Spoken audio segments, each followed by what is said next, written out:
मुंबई पुणे एक्सप्रेसवेवरून वाहतूक तब्बल 32 तासांनंतर पुन्हा सुरू झाली आहे। मार्गावर उलटलेल्या गॅस टँकरमुळे वाहतूक ठप्प झाली होती।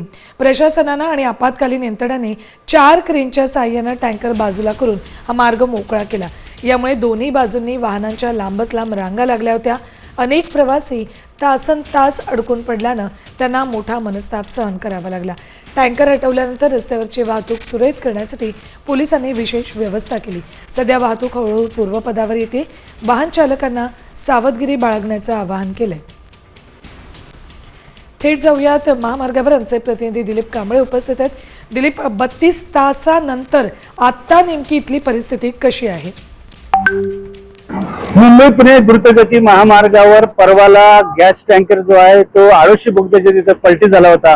त्याच्यामुळे मोठ्या प्रमाणात वाहतूक जी आहे ते कोंडी झाली होती। काल तर जवळजवळ अख्खा दिवसभर जुन्या मुंबई पुणे हायवेवर असेल किंवा एक्सप्रेस हायवेवरती मोठ्या प्रमाणात ट्रॅफिक जे आहे ते जाम झाली होती।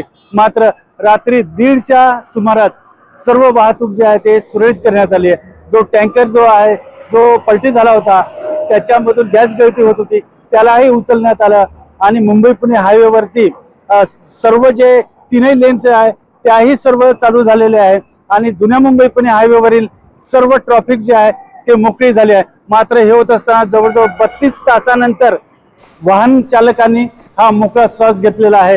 हे होत असताना आज जे आहे ते सकाळपासून सर्व वाहतूक जे आहे ते सुरळीत करण्यात आली आहे। मुंबई पुणे हायवे असेल किंवा जुना मुंबई पुणे हायवे असेल याच्यावरती सर्व वाहतूक जी आहे ते सुरळीत करण्यात आलेली आहे। ठीक आहे, धन्यवाद दिलीप या संपूर्ण माहितीसाठी। तर मुंबई पुणे एक्सप्रेसवेवर 32 तासानंतर आता वाहतूक सुरू झालेली आहे। गॅस टँकर 4 क्रेनच्या मदतीने बाजूला केला आणि त्यानंतर इथली वाहतूक सुरळीत झाली। मात्र या 32 तासांदरम्यान जे लोक आपल्या वाहनांसह या महामार्गावर थांबलेले होते त्यांचे अक्षरशः हाल झालेत।